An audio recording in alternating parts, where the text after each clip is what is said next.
everybody, welcome to my channel. My name is Alex and today I'm going to be talking to you about some book-to-screen adaptations that I haven't seen. Now, I have a pretty bad track record with keeping up with new book-to-movie adaptations. I feel like there are a ton out there that I want to watch that I just haven't seen yet. If you missed it, my last video was about some of my favorite book-to-movie adaptations, so I will leave that in a card up for you up here if you want to go and check that out before you dive into this one. Now, I will say as kind of a disclaimer before I start this list, if there is a book-to-movie adaptation that you have in your head that is not mentioned on this list, more than likely the reason for that is that I have not read the book. I do not have a hard and fast rule that I like to read the book before I watch the movie, but I do try to stick to that. I have in the past watched movies before I've read the book that they were inspired by, but more often than not, I like to try to read the book first. So all the books on this list are books that I have read that I just haven't seen the adaptation for. And a lot of these are pretty popular, so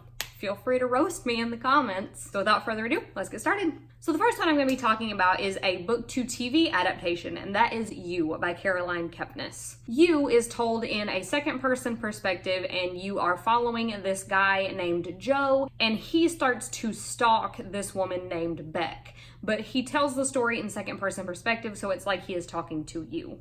This is a really popular thriller on BookTube that everybody seems to love. I read it a couple years ago, and I have to admit I am the pretty unpopular opinion because it was not my favorite thing that I've ever read. So this has not been at the top of my list to watch the TV show, but it is definitely something that I'm interested in. I've actually heard even better reviews about the TV show than I have about the book, and it is still a concept that interests me. I think I may eventually return to the book and reread it just to see if I can get a new perspective on it, but regardless of whether I do that or not, I am interested in going and watching the show, and it's a Netflix original series, so there's really no excuse for me not to be watching it. The second adaptation that I haven't seen is Love, Simon. This adaptation is based off of the novel Simon versus the Homo Sapiens Agenda by Becky Albertalli, which again I read a couple of years ago and very, very much enjoyed. If you don't know, Simon versus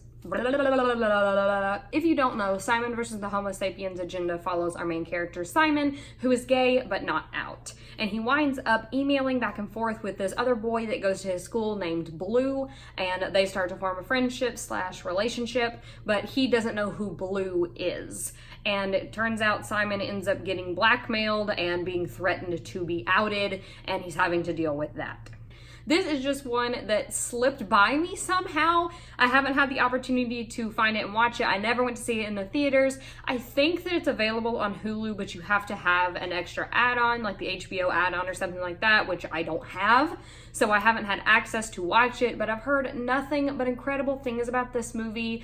My heart hurts that I haven't watched it yet because I feel like I'm missing out, but I really, really need to watch this one. I would really like to reread the book, even though I pretty much remember what happened. I would just like to reread the book for my own sake and then hopefully dive into the movie soon. The next adaptation on this list is probably even more cringeworthy than Love, Simon, and that is The Hate U Give. This movie is based off of the novel The Hate U Give by Angie Thomas, which follows our main character Star, and one day Star is in the car with her best friend, and they wind up getting pulled over, and her best friend gets shot and killed by this police officer. This was a very, very popular book when it first came out, and it still continues to be. I would argue that this book is going to become a modern classic in the YA world. It has some incredible commentary on race and police brutality, and I really want to watch it on the screen. Obviously, I think this is an incredibly culturally relevant movie right now, and I think it will continue to be so. And I'm really glad that it got made into a movie so that more people have access to this story. This is another one that's available on Hulu, but you have to have the HBO add-on, so maybe I'll just do that for like a month and then get all these movies out of the way. I'm gonna go ahead and throw in the one book of this pile that I actually own, and that is The Book Thief by Marcus Zuzak.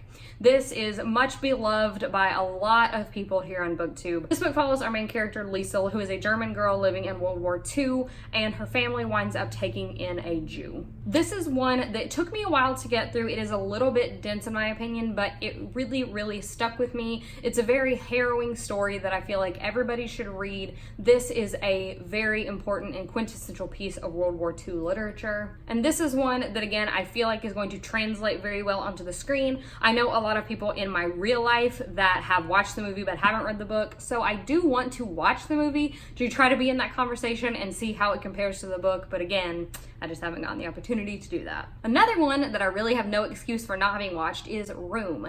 This is based off of the book Room by Emma Donoghue, and it is told through the perspective of our main character Jack, who is a 5-year-old little boy who has grown up in Room. 7 years before the start of the novel, Jack's mom was taken captive by this man and has been kept in this room, and chaos ensues from there. This one, again, I have absolutely no excuse. It is a Netflix movie, and it has Brie Larson as the mom and Jacob Tremblay as Jack, and I very, very much want to watch this one. This is obviously a very dark and impactful story, which is something that I really enjoy. Just kind of the running theme here. I just haven't gotten around to it, but this one, I really have no excuse since it's on Netflix. Next, I want to talk about Crazy Rich Asians, which is an adaptation of the book Crazy Rich Asians by Kevin Kwan. This book follows our main characters Rachel and Nick, who are dating, and Nick takes Rachel to Singapore to meet his family for the first time, but Rachel doesn't know that he's crazy, stinking rich. Chaos ensues from there. Obviously, this one is a rom-com, laugh out loud, funny. I really, really enjoyed the book when I read it back a couple months ago, and I haven't watched it yet because it took me so long to read the book. So now that I have read it, I'm hoping to bring it up to the top of my list, but we'll see what happens. And the last one I want to talk about today is Fahrenheit 451, which is based off of the book by Ray Bradbury. This book is a dystopian novel that follows our main character, Guy Montag, who is a firefighter, but in this world, instead of putting out fires, firefighters actually set them and burn books. Now, this is a book that I read for the first time as a freshman in high school, and I hated it.